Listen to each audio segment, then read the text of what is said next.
Kimberly and Jen take Astronema to the Zord, and there is when we can see that there are many other Rangers that they have been able to rescue.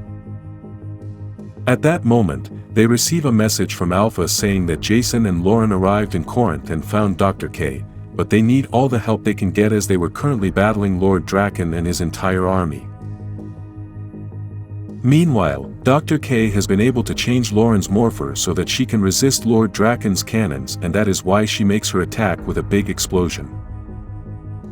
On the other hand, in Drakkon's command center are the Coinless along with the other Rangers trying to make a plan to rescue Ninja. Zack from the Coinless and Zack from this dimension are having a dialogue as they feel weird to be able to see each other. Then, they both enter the command center to rescue Ninja with the help of Skull.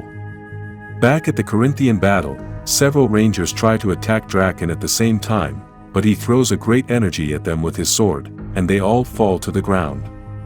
Drakkon removes the morpher from RPM's Yellow Ranger since he didn't have a morpher like that yet.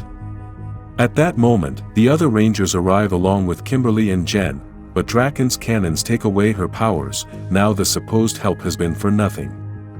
Jason pleads with Dr. K that they should stand down as she is very important, and the Rangers can do nothing more.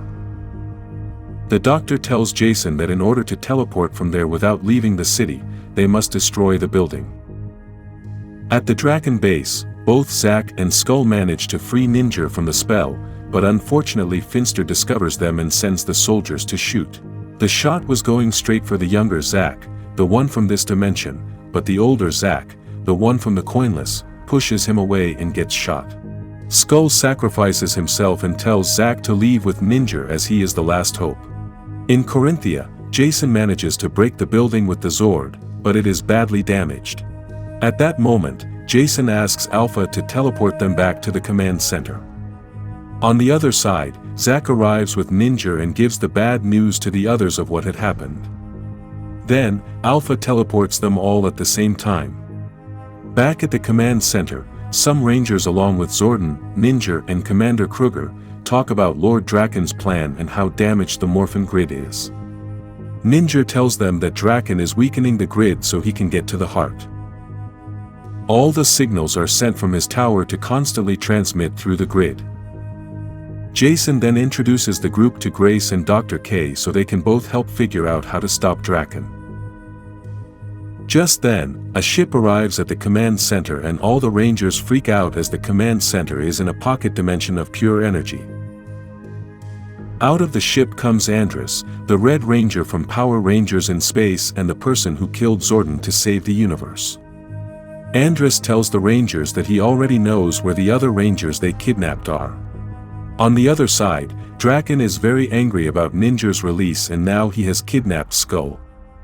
At that moment, Finster tells him that he managed to find Ranger Slayer, but they can't look for her since she is way back in time. Drakkon asks her to communicate with her somehow and Finster manages to open a portal so they can talk.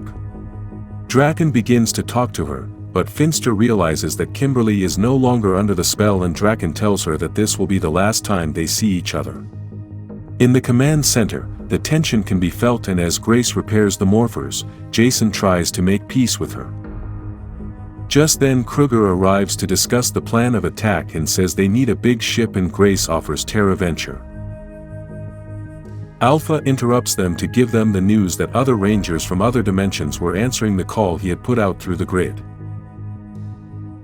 When they go outside, they see one of the most incredible images of all time, many Rangers arriving from space to join the coming war. Many Rangers from all eras come together answering Alpha's call to defeat Lord Drakkon.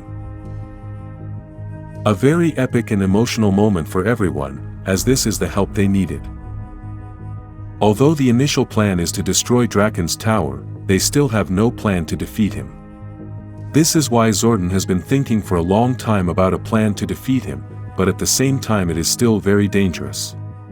Zordon pays a visit to Rita together with Commander Kruger to ask her to help them stop Drakkon because if he destroys reality then he would also be destroying her reality. On the other hand, Drakkon prepares for battle by melting the ninja steel and transforming Saba. Back at the command center, many Rangers start getting to know each other and Jason prepares to give a big motivational speech to all the Rangers before the war begins. After the speech, he gives the dragon powers to Kimberly so she can control the Zord.